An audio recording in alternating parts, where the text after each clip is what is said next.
Welcome to The Explainer, the fatal coin, Julius Caesar and the price of ego. Picture this, it's March 15th, 44 BC. We're dropping right into the heart of ancient Rome, on a day that literally echoed through eternity.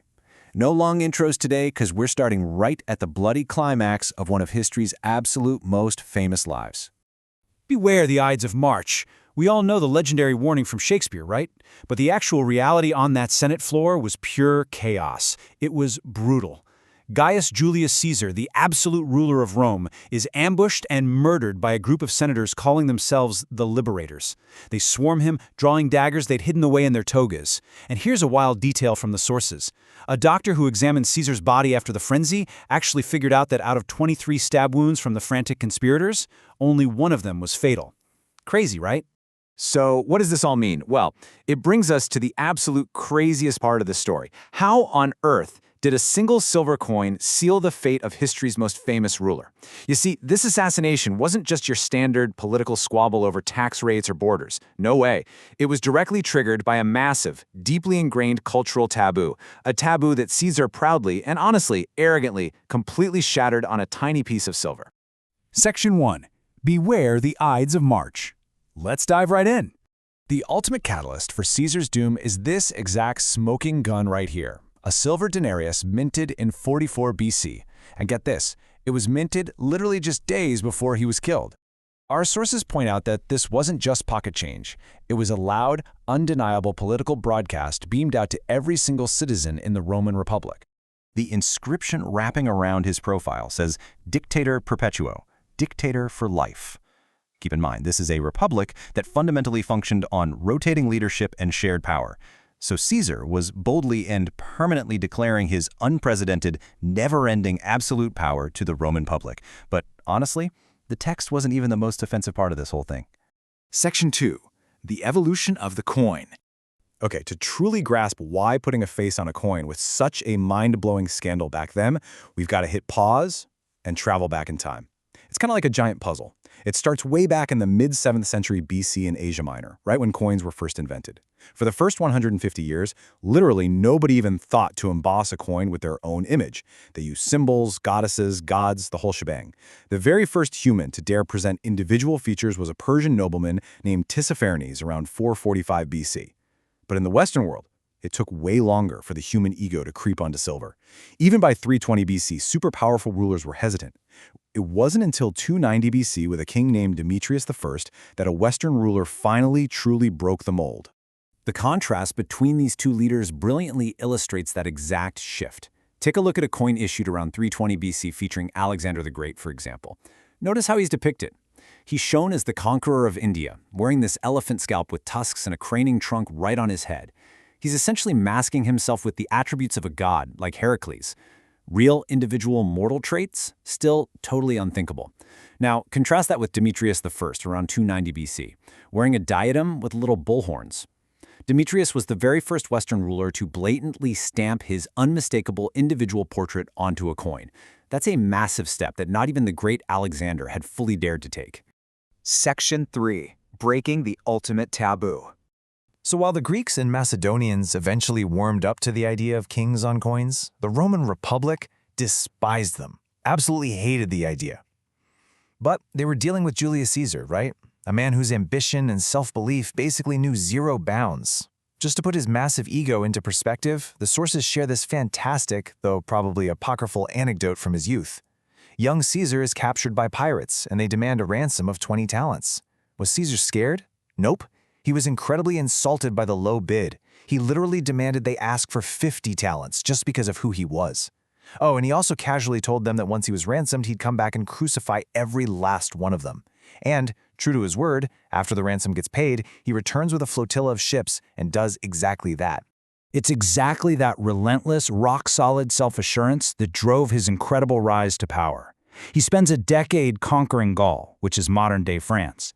Then, in 49 BC, rather than face arrest for political crimes, he grabs his army and literally crosses the Rubicon River.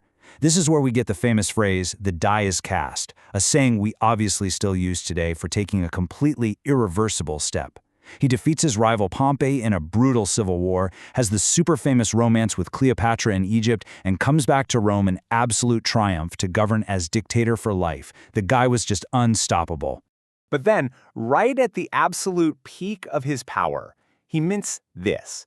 The front side features Caesar's actual living portrait, and the back, the goddess Venus holding a scepter and a little victory figure. By stamping his own face on this coin, Caesar officially became the first living Roman to mint his image on money. In doing so, he completely, unapologetically shattered a secret religious and cultural taboo that had stood in Rome for centuries. By putting his very mortal face on the front and Venus on the back, a goddess his noble family claimed direct descent from, by the way, Caesar was sending a crystal-clear message. That portrait revealed a blatant, undeniable intention of becoming king. And for his highly envious senatorial rivals, guys like Brutus and Cassius, this was it, the final straw. This little piece of silver was the visual proof of his tyranny. By breaking this taboo, he effectively signed his own death warrant. Section 4. An Immortal Legacy. So, Caesar obviously paid the ultimate price for his arrogance, but his incredible gamble ultimately paid off in a way his assassins never, ever could have imagined. Because while he was hated by the aristocrats, Caesar was absolutely beloved by the common people. In his will, he adopted his grandnephew Octavian. Octavian immediately swoops in and takes the name Gaius Julius Caesar Octavianus. The famous orator Cicero actually mockingly called him the boy who owed everything to his name. But the joke's on him because Octavian leveraged that immense popularity to completely dismantle the Republic, eventually becoming Imperator Caesar Augustus, Rome's very first true emperor. Caesar's name had officially, permanently become a title. And his legacy definitely didn't stop with the Roman Empire. It is deeply embedded in our everyday lives right now. Think about it. We still use a variation of his Julian calendar. We drive the Jeep Rubicon. We say the die is cast when we're making those tough choices.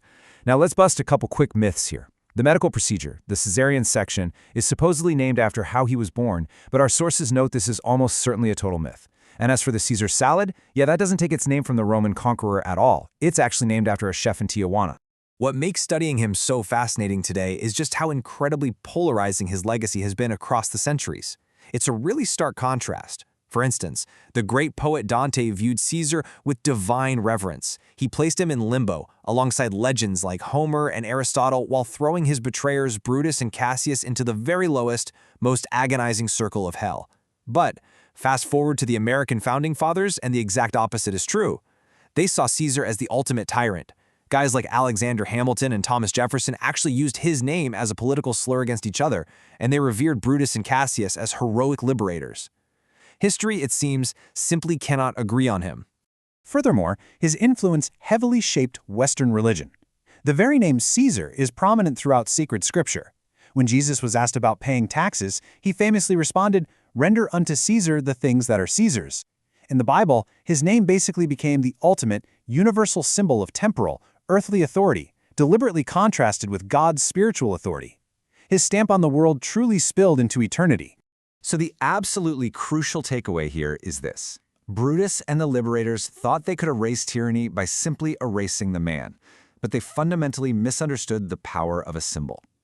Caesar paid for his silver coin with his life, for sure, but over 2,000 years later, whose face is still burning bright in our cultural imagination?